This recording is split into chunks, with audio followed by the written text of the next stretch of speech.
आज हम हिंदी विषय में आधुनिक काव्य, कहानी तथा व्यवहारिक हिंदी इस पुस्तक से नाच कविता का स्वाध्याय कृति का अध्ययन कर रहे हैं। पिछले भाग से हमने इसका अध्ययन करना स्टार्ट किया है। पहला प्रश्न हमने लिंगोत्तरी प्रश्न देखे, उसमें हमने नाच कविता की शिल्पगत विवेचना कीजिए यह प्रश्न पढ़ा समझा। दूसरा प्रश्न नाच कविता की समीक्षा कीजिए और तीसरा प्रश्न नाच कविता में विहित नट के जीवन की विभीषिका को स्पष्ट कीजिए। इस 3 प्रश्नों का अध्ययन किया था। आज हम दीर्घोत्तरी प्रश्न यानी बड़े प्रश्नों के उत्तर आज हम उसका अध्ययन करेंगे। प्रश्न पहला है, नाच कविता का भावार्थ स्पष्ट कीजिए, अथवा नाच कविता के द्वारा रस्सी पर चलकर दर्शकों को रोमांचित करने वाले नट की विडंबना दर्ज हुई है, सोदाहरण स्पष्ट कीजिए। प्रास्ताविकता है, सच्चिदानंद हीरानंद वात्स्यायन अज्ञेय प्रयोगवाद एवं नई कविता को साहित्य जगत में प्रतिष्ठित करने वाले कवि हैं। अज्ञेय बहुआयामी व्यक्तित्व के एकांतमुखी प्रखर कवि होने के साथ साथ एक अच्छे फोटोग्राफर और सत्यान्वेषी पर्यटक भी थे। प्रस्तुत कविता के द्वारा कवि ने रस्सी के खेल में अपनी प्राणों की बाजी लगाकर लोगों का मनोरंजन करने वाले नट जाति की व्यथा को स्पष्ट किया है। नट जाति के लोग अपने कला में दर्शकों का मनोरंजन करते हैं। उन लोगों कला का मजा ले और बाकी के लोग सिर्फ उनका मजा लेते हैं, लेकिन उनके जीवन की पीड़ा को कोई नहीं जानता है, ना ही जानने की कोशिश करना चाहता है। नाच कविता का भावार्थ। नाच कविता के द्वारा रस्सी पर चलकर दर्शकों को रोमांचित करने वाले नट की विडंबना दर्ज हुई है। इस आधार पर नाच कविता का भावार्थ निम्नवत स्पष्ट किया जा सकता है। 1. उत्कर्ष के अंतिम बिंदु। देखते हैं नाच। इस 3 अंतिम शब्दों में यह पूरी कविता पढ़ी जा सकती है। यह अज्ञेय की कविता है। उनकी अधिकांश कविताएं अपनी आखिर पंक्तियों में पूरी पढ़ी जा सकती है। वे मुक्ति बोध की कविताओं की तरह नहीं होती, जहाँ कोई पंक्ति आखिरी नहीं होती। एक से दूसरी पंक्तियां जुड़ती, बिछड़ती, लड़ती, जन्म लेती रहती है। उनकी कविताओं में समय का एक खिलौना हुआ अविच्छिन्न बहाव मिलता है। अज्ञेय की नजर वहाँ होती है जहाँ हम देखते हैं कि उस बहाव से कोई एक बूंद सहसा उछली। उस एक उछल से एक लहर को उत्कर्ष के अंतिम बिंदु तक वह अपनी अद्भुत कौन के साथ हमें देखते हैं नाच। नाच एक छोर पर है, देखना दूसरी छोर पर। दोनों के बीच यह कविता तनी हुई है। तो यह उत्कर्ष के अंतिम बिंदु का वर्णन या स्पष्टीकरण उन्होंने दे दिया है। उसका दूसरा प्रश्न है या दूसरा है, जिंदगी और तरह तरह के नाच। ये दूसरा उसका एक स्पष्ट किया हुआ भाग है। नाच भी 2 तरह का होता है। उल्लास से जब मन नाचता रहता हो, देह भी नाचे बिना नहीं रह सकते, कि जो अपना देह है वो नाचे बिना नहीं रह सकता है। लेकिन जिंदगी यो भी बहुत नाच नचाती है। जैसे मंदला तुम ही बजावा, तैसे नाचाओ मैं दुख पावा। कबीर युग बदले, लेकिन दुख का नाच नहीं बदला। देखिए नजर को भी किस किस तरह के नाच दिखाती है रोटियां। कौन भूल सकता है कफन के पैसों की दारू के बाद घीसू माधव का नाच। मुक्ति बोध के मय का भयानक नाच। शून्य मन के हीन छत पर गर्म गोबर पांडे का राजा भी आसमान में उड़ती मैना को मारकर, उसके पंख नोचकर, उसकी टांगे तोड़कर, उसे नाचने के लिए कहता है। ये सारे नाच अलग हैं, लेकिन कहा है ऐसी बात कि कोई नाच रहा है, कोई रस्सी तान रहा है, कोई नाचना पड़ता है। नाचने वाला नाचना चाहता नहीं है, नाच से छुटकारा चाहता है, जितनी जल्दी मिल सके, लेकिन तनाव ढीलता नहीं, छुट्टी होती नहीं। ये जो नाच है, ये कवि ने एक अपनी जिंदगी का दुख और दर्द ये नाच के स्वरूप में हमको बताना चाहा है। तीसरा है विशिष्ट अर्थवत्ता। प्रस्तुत कविता में नाच है, नाच नहीं है। कि प्रस्तुत जो कविता है उसमें नाच है, लेकिन नाचना नहीं है। यह नाच जब कलात्मक हो जाए तो नृत्य हो जाता है, लेकिन यह नाच है। अज्ञेयते मानते हैं, वो जो एक मानते थे कि कविता भाषा में नहीं, शब्द में होती है। भाषा तो गद्यमय होती है, शब्द उसे कविता बनाते हैं। कविता में शब्द चमकते हैं, अपनी विशिष्ट अर्थवत्ता के साथ दीप्त होती है। अज्ञेय के अनुसार शब्द अपनी विशिष्ट अर्थवत्ता के साथ दीप्त होते हैं। अज्ञेय के अनुसार शब्द अपने विशिष्ट अर्थवत्ता के साथ कविता में चमकते हैं, दीप्त होते हैं, लेकिन उससे धीरे नहीं, सूक्ष्म, सांद्र, तरल, जटिल जी हाँ जटिल हो जाते हैं।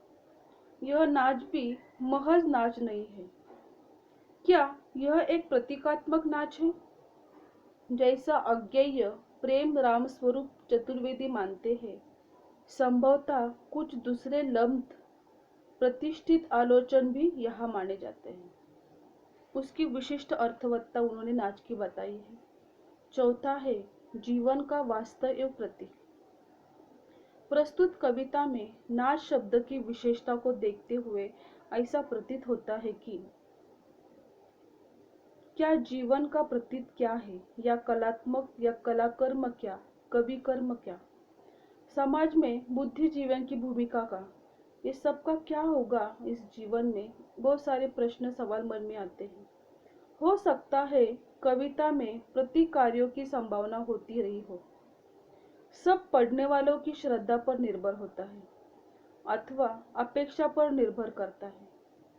प्रस्तुत कविता में प्रयुक्त दो खंभों को व्यक्ति स्वातंत्र्य और सामाजिक अनुसाधन के प्रतीक समझा जा सकता है। इस कविता में यह संस्कृति और राजनीति के प्रतीक समझा जा सकता है।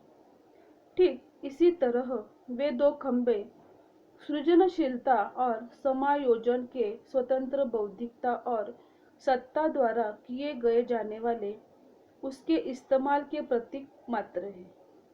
ठीक इसी तरह कला और कला प्रतिष्ठा के भी प्रतीक है। इसी तन जाइए कि ऐसे तन जाएगी और नाच शुरू हो जाएगा। इससे यह स्पष्ट होता है कि कविता में प्रतिकार्य हो सकते हैं, लेकिन प्रतिकार्यों में ही कविता नहीं होती। खंबे रस्सी नाच को प्रतीक मान लेने से अज्ञेय की भाषा में रूप के भाव ग्रहण की चेष्टा पर कोई कर्क या तर्क नहीं पड़ता, क्योंकि यह नाच मनुष्य के जीवन का वास्तविक सत्य है और सत्य हमेशा सत्य होता है। वास्तव को प्रतीकों में नहीं बांधा जा सकता। और पांचवा है रूप ग्रहण और भावनात्मक बौद्धिक जुड़ाव। हम निहारते रूप कांच के पीछे, हाँप रही है मछली रूप तृषा भी, और कांच के पीछे है जिजीविषा अज्ञेय। इसका हम एक अर्थ देखेंगे कि भाव के रूप ग्रहण की चेष्टा रूपवान नहीं है, क्योंकि रूप तृषा आखिर जिजीविषा ही है। लेकिन कांच के आगे और पीछे उसका एक ही रूप नहीं है।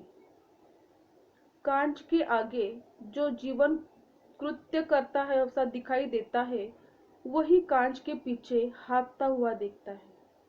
अर्थात रूप अपने आप में न सत्य है न शाश्वत है। सब कुछ इस पर निर्भर करता है कि कौन कहाँ से देख रहा है। देखने है नाच जो नाचना पड़ता है, उससे अलग है वह नाच जो लोग देखते हैं। नाच देखना नृत्य देखना जैसा नहीं है। नृत्य देखने वाला नृत्य देखते देखते दुख भी उस नृत्य में शामिल हो जाता है। नाच देखना तमाशा देखने जैसा ही एक मनोरंजन, एक दिल बहलाव। तमाशबीन का सरोकार महज सनसनी से होता है। जो कुछ वह देखता रहता है उससे उसका कोई भावात्मक बौद्धिक जुड़ाव नहीं होता। उसमें कोई बेचैनी नहीं होती, कोई व्यथा नहीं होती। 6. यंत्रणा और असंवेदनशीलता। प्रस्तुत कविता में प्रयुक्त नाच में जितनी यंत्रणा है उससे अधिक असंवेदनशीलता है। इस नाच देखने में नाचने वाला कौन है, वह क्यों और कौन से नाच कर रहा है, किसी रस्सी पर किस खंभों के बीच नाच रहा है, क्या है जो उसे नचा रहा है, वह रोशनी कैसे है जो उसे दिखा रही है, उस रोशनी का इंतजाम किसने किया है, कहाँ किस कोण से वह रोशनी डाली जा रही है, जिससे क्या दिखे और क्या छिपा रहा है। जिन्हें महज नाच देखना है उन्हें इस जैसे या इन जैसे सवालों से क्या लेना देना है। नाच देखना क्या है, कुछ भी ना देखना है। नाच देखना मतलब देखने हुए न देखना। अंधेपन से बड़ा अंधापन है, भयानक जड़ता है। दृष्टि के ऐसी जड़ता जो दृष्टि को भी जड़ बनाती है। नाच में छुपा हुआ जो मनुष्य है, जो हांफती हुई मछली है, उसे निगल जाती है। इस तरह से जो नाच है वो जो दिखता है उस तरह से नहीं होता है। इसमें मनुष्य का दुख और दर्द, उसकी पीड़ा को बताया गया है। सांत्वा है कांच की दीवार और मनुष्य। प्रस्तुत कविता को पढ़ते हुए यह सवाल पैदा होता है कि क्या होगा अगर हम ऐसे ही नाच देखने वालों का समाज बन जाए या बना गया हो। अज्ञेय जी ने जब यह कविता लिखी थी तब तो न टेलीविजन था न इंटरनेट था, लेकिन आज तो हम सब इस सवाल से चौतरफा घिर गए हैं। इसका मतलब यह नहीं है कि आज हम संचार क्रांति का विरोध करें, क्योंकि सवाल टेक्नोलॉजी का नहीं है, उसका है जिसमें हम देखते हैं नाच। इस तरह देखने से हम एक नाचती हुई झटपटाहट को महज नाच में बदल रहे हैं। इस तरह देखने से हम नचाए जाने वालों और दुख के बीच कांच की एक अदृश्य अतिक्रम्य दीवार खींच ले रहे हैं। बड़ी आसानी से यह भूल रहे हैं कि कांच की दीवार के लिए इस प्रकार और उस प्रकार जो मनुष्य है वह एक ही है। 8वां है जीवन दृढ़ और कला दृष्टि। प्रस्तुत कविता के द्वारा कवि ने नट व्यथा को स्पष्ट करते हुए कहा है कि मैं नाच रहा हूँ, मैं देख रहा हूँ कि मैं क्यों नाच रहा हूँ, मैं देख रहा हूँ कि लोग देख रहे हैं, लेकिन यह भी देख रहा हूँ कि लोग महज नाच देख रहे हैं। ये नाच देखने वाले लोग क्या कभी हाथ बढ़ाकर रस्सी की गांठ खोल मेरी छुट्टी होने देंगे? क्योंकि नाच खत्म हो गया तो फिर देखने के लिए क्या रहेगा। फिर कवि कहते हैं कि उस पंक्ति को दोहराते हैं, देखते हैं नाच।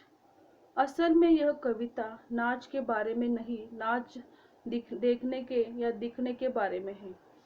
अज्ञेय कहते थे कि भोक्ता जब दृष्टा बनने के लगता है तब दृष्टि पैदा होती है, जीवन दृष्टि और कला दृष्टि। लेकिन क्या होता है जब वह दर्शक बनने लगता है, मूक दर्शक। नाच देखने वाला समाज नचाए जाने वाला समाज बनता है। अंततः कवि कहता है कि मैं नचाया भी जा रहा हूँ, मुझे मेरा ही नाच दिखाया भी जा रहा है।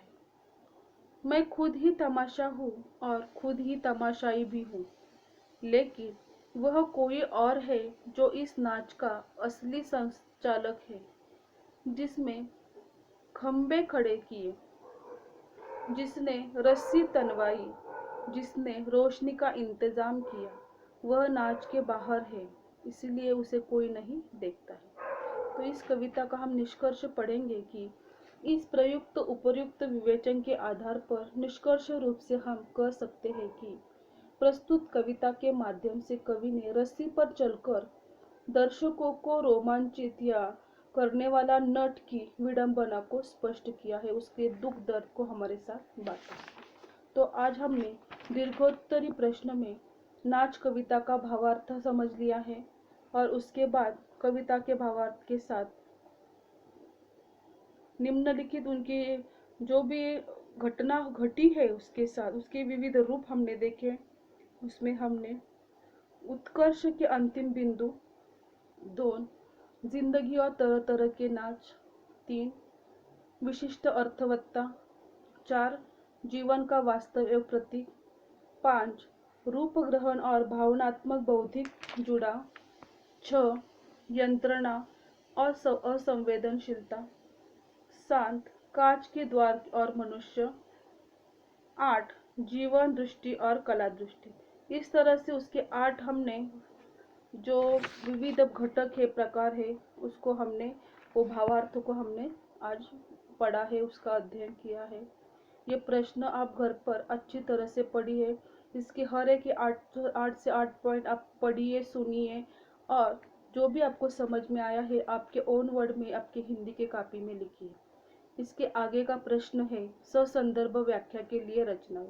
यह भाग हम अगले सेशन में देखेंगे। धन्यवाद।